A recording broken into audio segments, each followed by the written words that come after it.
Todos nós, quando vamos a alguma igreja e dela participamos, sempre vemos, seja no altar, seja nos paramentos, nas vestes, de quem preside, de quem concelebra ou celebra a Eucaristia, uma cor específica.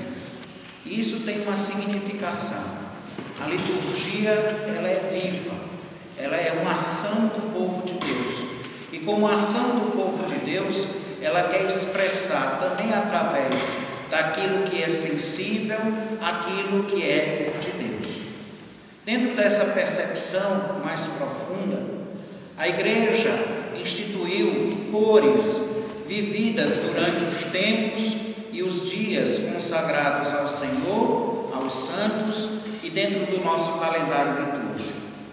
Vocês devem ver que sempre, durante o nosso período do Advento, a não ser o singular licença da Santa Sé aqui na Terra Santa, nós temos licença de que, como peregrinos, poderemos celebrar segundo a cor vivida do local onde participamos. É uma licença especial. Hoje eu e Padre Ayrton estamos celebrando de roxo, porque estamos no tempo do Advento. O tempo do Advento é o primeiro tempo litúrgico. E o roxo para nós não é um roxo tão penitencial como o da Quaresma. A Quaresma tem uma penitência mais profunda. O roxo, portanto, é uma cor penitencial. A nossa cor penitencial do Advento é uma cor penitencial da expectativa, de uma espera, de nós que estamos esperando o Senhor chegar, dentro de uma tríplice perspectiva. O Senhor já veio uma primeira vez, e isso celebraremos quando nos aproximarmos mais do Natal. O Senhor virá uma segunda vez, quando no final dos tempos haverá a restauração de todas as coisas. E o Senhor, quando celebramos, torna-se presente no meio de nós. Mas, vivendo o tempo, temos a cor roxa. Temos, obviamente, em boa parte dos lugares onde estivemos, celebrando com a cor branca. A cor branca é a cor específica para a celebração do Senhor e para a celebração de Deus na sua plenitude enquanto Trindade e enquanto Pai, Filho e Espírito Santo. Então, ao celebrarmos uma das pessoas da Trindade ou a própria Santíssima Trindade, a gente tem a cor branca. Também na celebração da bem-aventurada Virgem Maria, a gente tem a cor branca. Como também na celebração das Santas Virgens, a gente tem a cor branca. Como também na celebração da dedicação de uma igreja, nós temos a cor branca. Então a cor branca é usada em festas litúrgicas que nos lembram a alegria, a plenitude. Por isso, o uso da cor branca, se é que é uma cor, na maioria das vezes é a união da alegria de todas as cores. Então, a gente celebra na Páscoa e, obviamente, nesses tempos, como o tempo do Natal, igualmente, como na celebração e nas solenidades referentes à bem-aventurada Virgem Maria e também no culto aos santos que morreram virgens e foram religiosos, por exemplo. Poderemos celebrar com a cor branca. A cor vermelha é a cor do martírio. Nós temos a celebração de Jesus como única dentro do nosso calendário litúrgico, celebrado na cor vermelha na Sexta-feira Santa. Por quê? Porque Jesus é o Rei de todos os mártires. Então, com ele, todos os mártires e todas as mártires se celebram com a cor vermelha, porque a semelhança do Cristo, eles derramaram o seu sangue. Obviamente também nós celebramos a pessoa do Espírito Santo. Eu falava na Santíssima Trindade como cor branca, mas o Espírito Santo, enquanto pessoa que nos lembra essa plenitude, o fogo de Deus, se celebra na cor vermelha. Fora a Sexta-feira Santa e os mártires e o Espírito Santo, não temos outras celebrações que nos remetam à cor vermelha. Já a cor verde é a cor do tempo comum, que para nós é dividido em duas partes, uma antes da Quaresma e outra depois da Páscoa. Nós temos o tempo comum, mas lembrando que não é comum por ser vivido de qualquer jeito, é comum porque a cor verde nos lembra a esperança, então é o comum do cristão ter esperança, é comum para o cristão ter a cor verde como cor que lhe indica a vida. Peçamos a Nossa Senhora aqui que possa também vir nos visitar, como ela também visitou a sua prima Isabel, porque todos nós temos as nossas necessidades e que também ao longo da vida ela nos inspire gestos de caridade como o que ela fez em relação à sua prima Isabel.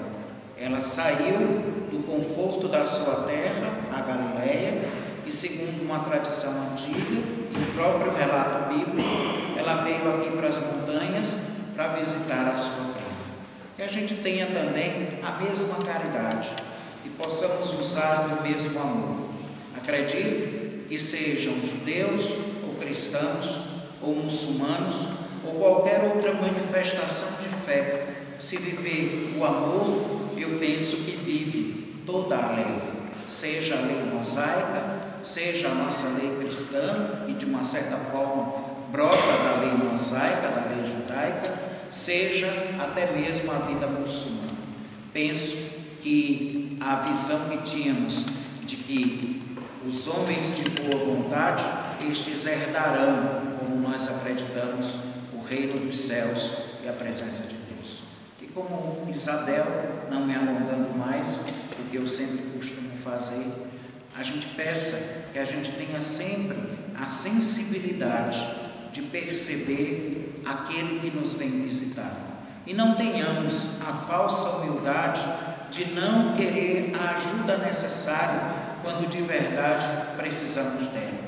Na maioria das vezes, nós sempre queremos termos um quê de humildade e às vezes precisando de ajuda, a gente nega esta ajuda. Pelo contrário, sejamos como Isabel, receptivos na ajuda. Vejamos Padre Ayrton, receptivos na ajuda, principalmente a Fundação Terra.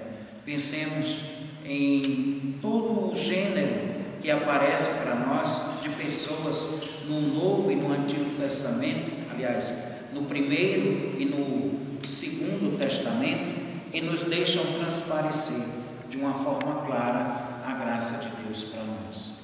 Sejamos visitados por Maria e acolhamos a visita de Deus que vem a nós. Louvado seja nosso Senhor Jesus Cristo. Para sempre seja louvado. Vamos agora colocar em silêncio as nossas preces de Deus. As intenções de algumas pessoas, eu vou pedir pelas intenções de vocês e também por algumas intenções que tenho no coração. Pedir a Deus chuva para Israel, paz para os filhos de Israel, saúde para nós. E as pendências que temos em nossa vida sejam encaminhadas segundo o coração de Deus.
Está no meio de nós.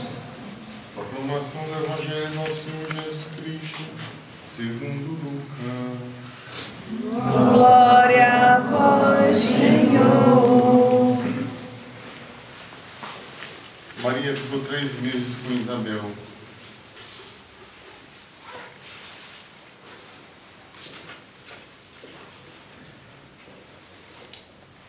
Depois voltou para casa. Quando se completou o tempo da gravidez de Isabel,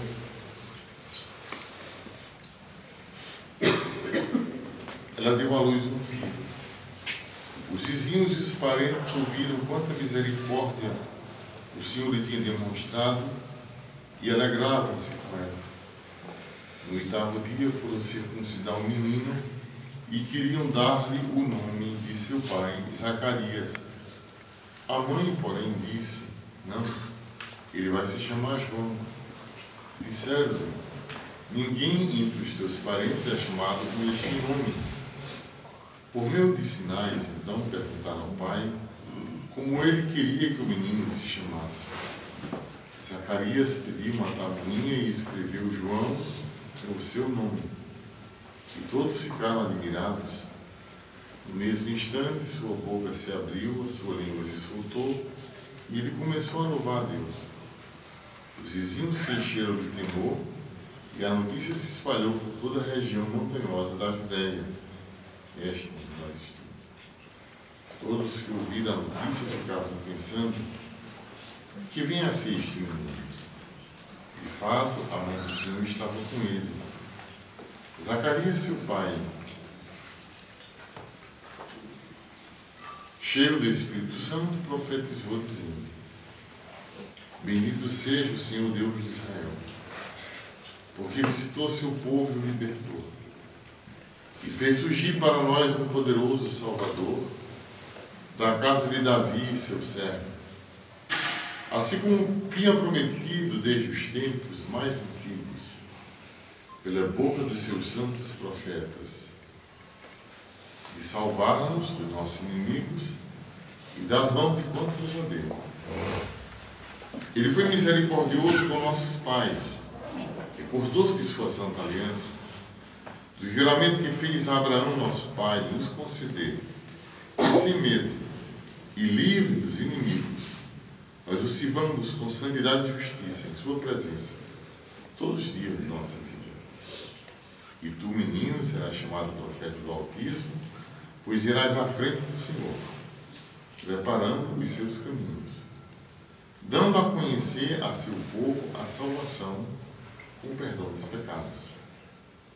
Graças ao coração misericordioso do nosso Deus, que envia o sol nascente do alto para nos visitar, para iluminar os que estão nas trevas, na sombra da morte, e dirigir nossos passos no caminho da paz.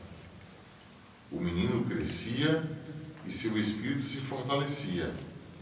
Ele vivia nos desertos, até o dia de se apresentar publicamente diante de Israel. Palavra da salvação. Glória a vós, Senhor.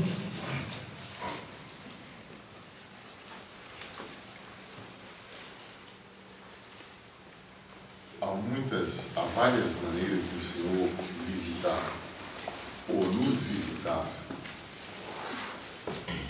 O Senhor nos visita através do que se passa em nossa alma quando meditamos a sua palavra. Mas para que isso não se torne ou não haja perigo disso se tornar uma projeção, uma ilusão, uma fantasia, é preciso que os sinais, o que João 23 chamava os sinais dos tempos, os acontecimentos, falem, confirmem se esses movimentos da alma, se essas moções do Espírito, expressão de Santo Inácio, se isto procede de Deus. Escutando a palavra, meditando na palavra, sentindo as moções do Espírito e percebendo os acontecimentos, nós pediremos ao Senhor que nos dê discernimento para amadurecer a decisão a ser tomada.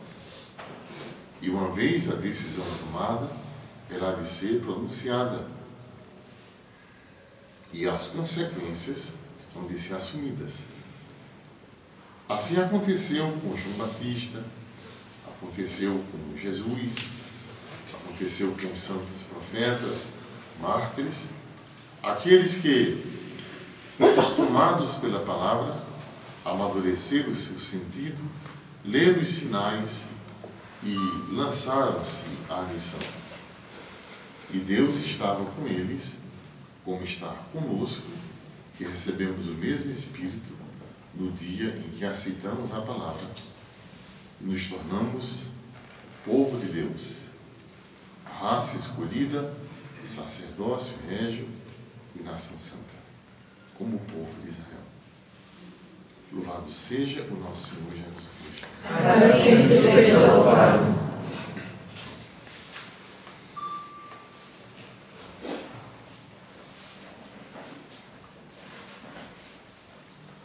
Às vezes eu paro, Fico a pensar, sem perceber, me vejo a rezar, e o meu coração se põe a cantar pra Virgem de Nazaré. Menina que Deus amor escolheu, pra Mãe de Jesus, o Filho de Deus, Maria que o povo inteiro elegeu, Senhora e Mãe do céu. Ave Maria, Ave Maria, Ave Maria, Mãe de Jesus. louvado seja o nosso Senhor Jesus Cristo. Para sempre seja louvado. Então, pessoal, vamos